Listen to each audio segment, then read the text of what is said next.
Perkenalkan, kami dari kelompok 4. Saya Miranti Sahara dan rekan saya Itu Fitri Halo, Nova Helena Sidwan, Kartika BR Sumpati, Isdan Gita Sari. Kami di sini akan melakukan wawancara bersama dengan Ibu Penggerak dan dengan guru matematika di SMA Negeri 7 Lok Semawe. Selamat menyaksikan. Bye-bye. Waalaikumsalam. Kami mahasiswa sampai Bu, di sini kami bertujuan untuk mewawancarai Ibu di SMA Negeri 7. Adapun awalnya apakah boleh Ibu memperkenalkan diri? Oke, perkenalkan nama saya Ibu Ina.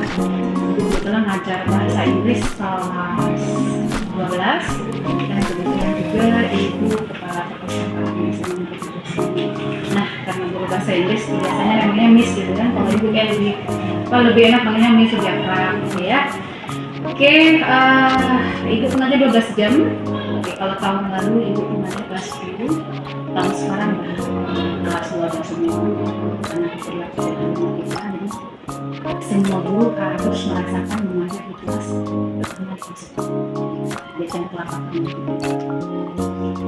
Baik Bu, di sini mewawancarai Ibu kembali sebelumnya nanti secara jadi pertanyaan pertamanya sudah berapa lama di sekolah ini menerapkan kurikulum kami? Berarti sudah dari 2 tahun ya, 2 tahun setengah berarti ya, 2 tahun ya, kelas 10 dan kelas 11. Sedangkan kelas 12 nya masih kurikulum tidak tahun dari tahun 2021 ya. Bagaimana tanggapan Ibu tentang pergantian kurikulum dan 13 menjadi kurikulum merdeka ini? Kalau dulu kan kalau K13 itu ada pelatihan, jadi ada istilah dengan pembinaan. Nah, kebetulan Ibu dulu pembinaan K13. Jadi kami sosialisasi, jadi dipanggil ke kantor untuk sosialisasi beberapa program. Nah, kemudian kita diseminasi ke seluruh sekolah bertahap, gitu ya kan. Kalau sekarang dia sisi online. Karena kan Bapak Nadiem kan mengeluarkan platform Merdeka Mengajar, berarti guru nggak usah pergi jauh-jauh meninggalkan kelas ya, meninggalkan sekolah, ikut saja pelatihan mandiri yang ada di platform Merdeka Mengajar atau PMN, kemudian itu lengkap semuanya ada. Topiknya pun topik bukan hanya masalah pelajaran aja, topik yang berhubungan dengan siswa, pengenalan kelas, bagaimana cara mengajar yang baik dan benar, semuanya ada, bahkan sampai webinar-webinar 2 atau 3 jam. Kemudian pada awalnya kalau kita nggak tahu pasti kan, kalau nggak kenal pasti kan kok bisa baru 5 tahun menikmati kok tiba-tiba sudah kurikulum merdeka. Nah, pada saat kita tidak mengerti, tidak mengenal, tapi setelah kita tahu mau kurikulumnya 2013, mau KTSP, mau kurikulum merdeka, ternyata itu saling berkaitan, saling menyambung, tidak ada penghapusan di sini, penghapusan di situ. Berarti kalau nyambung, berarti kita kan tinggal nyambung, tidak tahu yang kurang sempurna di 2013 disempurnakan di kurikulum kita. Baik untuk pertanyaan selanjutnya saya bisa Oke. Baik, saya akan melanjutkan pertanyaannya. Bagaimana pelaksanaan kurikulum merdeka di sekolah ini? Nah, ini kan sudah berjalan 2 tahun. Kita akan memperbaiki, selalu mengevaluasi. Per semester kita akan mengevaluasi sejauh mana pelaksanaan kurikulum merdeka yang sudah dilakukan. Misalkan, kan ada tuh namanya apa beda K13 sama ya, kalau di K13 kan mata pelajaran itu terstruktur dalam kelas kan. Kalau misalnya kurikulum mereka ada tambahan, ada namanya mata pelajaran D5. Jadi D5 itu dipelajari dikolaborasi oleh semua guru materi tanpa memandang materinya semua, tergantung kemudian berdiskusi tentang tema yang ada nama ya, tema yang sesuai dengan kebutuhan. Jadi kita nggak menentukan tema itu dari kita dari dulu yang sesuai dengan latar belakang atau kebutuhan murid.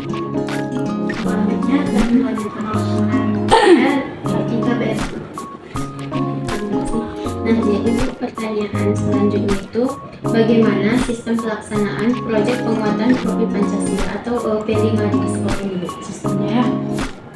Tadi dia udah jawab ya.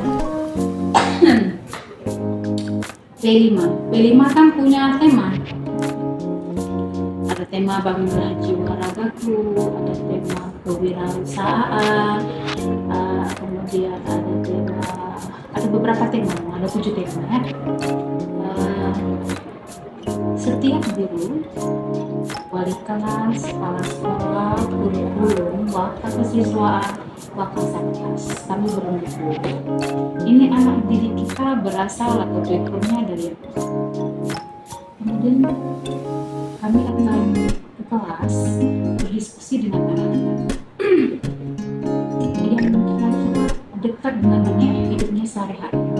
Kalau misalkan sekolah kami ini misalkan ada siswanya yang berasal dari nelayan keluarganya, jadi kami ingin menjadi perusahaan, kita nyambut ya, dukungan dari wali murid lagi. Kemudian kalau misalkan sekolah kita siswanya itu berasal dari orang tuanya yang punya kerajinan tangan, misalnya barang-barang bekas kan bisa dibikin bikin apa, cocok nih. Nah, kita bisa bekerja sama. Jadi kita bukan kita yang menentukan, tetapi dari siswa sendiri sesuai dengan. Tapi masalahnya ada kalanya ketika kita bertanya kepada siswa, walaupun sudah dalam tahap usaha menuju dewasa, anak kan kadang-kadang ada yang belum menemukan jati dirinya sendiri. Kan perlu kita tuntun ya, perlu kita tuntun, perlu kita bina, perlu kita kasih pencerahan lah.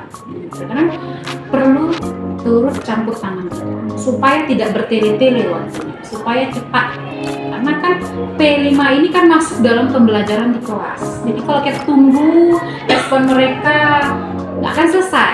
Jadi kita langsung membaca situasi, oh seperti ini. Jadi topik P5 disesuaikan oleh kebutuhan murid yang berada di sekolah tersebut.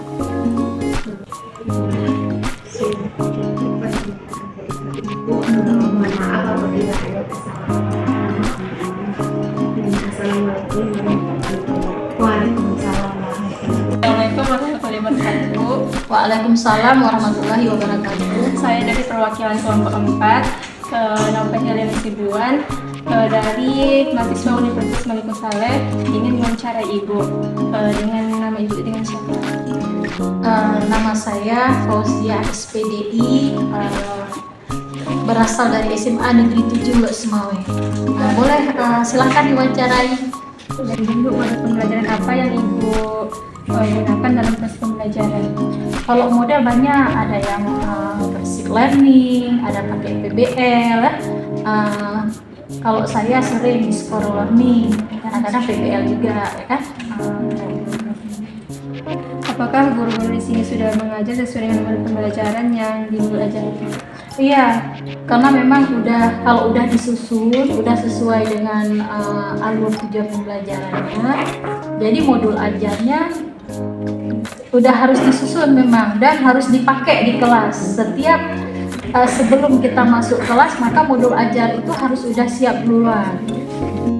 Baik Bu, pertanyaan saya, apakah terdapat perbedaan materi yang diajarkan antara kurikulum Merdeka dengan kurikulum yang sebelumnya? Kalau perbedaan materinya masih ada yang di kurikulum K13, cuman berpindah saja. Nanti misalnya ada materi yang berpindah di kelas 1, ada yang berpindah di kelas 2, atau yang diwajib berpindah ke tingkat lanjut gitu. Pada dasarnya sama saja kalau materinya kan, cuma mungkin kalau di kurikulum Merdeka kan modul ajar yang kita persiapkan. Kalau Ibu rasa materi-materinya masih sama, cuma berpindah-pindah posisi aja. Kalau dulu ini di kelas 1 udah lari ke kelas 2, atau yang semester 1 lari ke semester 2 gitu. Masih ada materi-materi yang K13 hampir sama. Selanjutnya, apakah setiap tingkat kelas memiliki kurikulum bahan pelajaran, misalnya buku biasa dan buku lanjut? Oh gitu. Kalau setiap kelas, Kalau kelas 1 itu di kurikulum Merdeka itu matematika saja, tidak ada tingkat lanjutnya. Tapi kalau di kelas 2 itu ada kelas yang matematika saja dan matematika tingkat lanjut. Sini matematika 3 jam, nanti tambah tingkat lanjut lagi 3 jam. Di kelas 2 itu pun tidak semua kelas 2 yang ada tingkat lanjutnya. Ada kelas 2 yang matematika saja. Mungkin itu kembali lagi dengan pilihan jurusan mereka untuk minat mereka kuliah nanti, tergantung bakat minat mereka nanti. Jadi dibagilah kelas-kelas, ada yang misalnya pilihan mereka untuk kuliahnya nanti misalnya teknik kimia, jadi kan lebih ke eksak, jadi mungkin di situ di kelas ditambah peminat tingkat lanjut. Kalau dulu K13 peminatan, nah kalau sekarang tingkat lanjut matematika tingkat lanjut. Nah itu saja. Apakah terdapat perbedaan isi dari kedua buku tersebut atau buku tidak lanjut dilakukan baca lanjutan dari buku tersebut? Kalau 2 buku itu misalnya matematika sama matematika tingkat lanjut ya. Kalau dari segi isi ya, mungkin kalau matematika aja itu lebih mudah dipahami. Kalau tingkat lanjut mudah juga dipahami, cuman lebih meluas di situ. Misalnya seperti trigonometri, ada matematika yang sulit bagi siswa dipahami. Cuman itu tergantung kemampuan siswa juga. Itu masih pergi ke laut. Kira-kira kapan dipergunakan buku biasa dengan buku ini?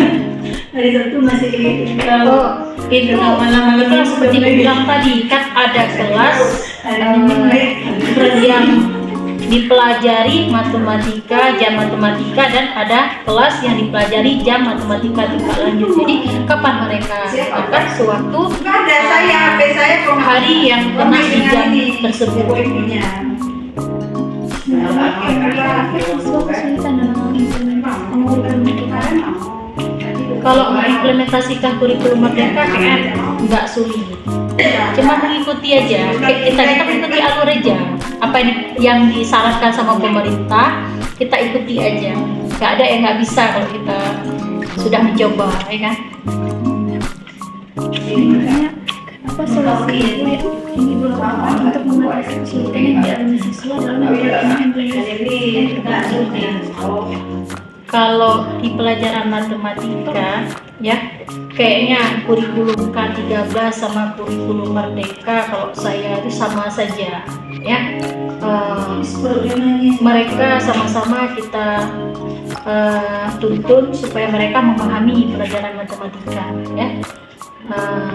Usaha kita ya pasti berusaha agar mereka bisa memahami apa yang kita berikan, materi yang kita berikan. Kemudian yang terakhir, bagaimana perbedaan hasil capaian peserta didik ketika menggunakan kurikulum sebelumnya dengan kurikulum? Kalau capaiannya ya sekarang kalau pelajaran matematika tergantung dengan tingkat daya pikir mereka, EQ mereka. Kalau EQ-nya tajam, ya nilainya pasti bagus. Kalau EQ-nya biasa-biasa saja, ya kalau mereka udah berusaha, Bu rasa sama aja. Sekarang tergantung siswanya, ya namanya kalau mereka baru belajar, mau kurikulum K13, mau kurikulum Merdeka, ya kayaknya bisa diatasi. Berarti cukup sekian pertanyaan dari kami ucapkan terima kasih. Kalau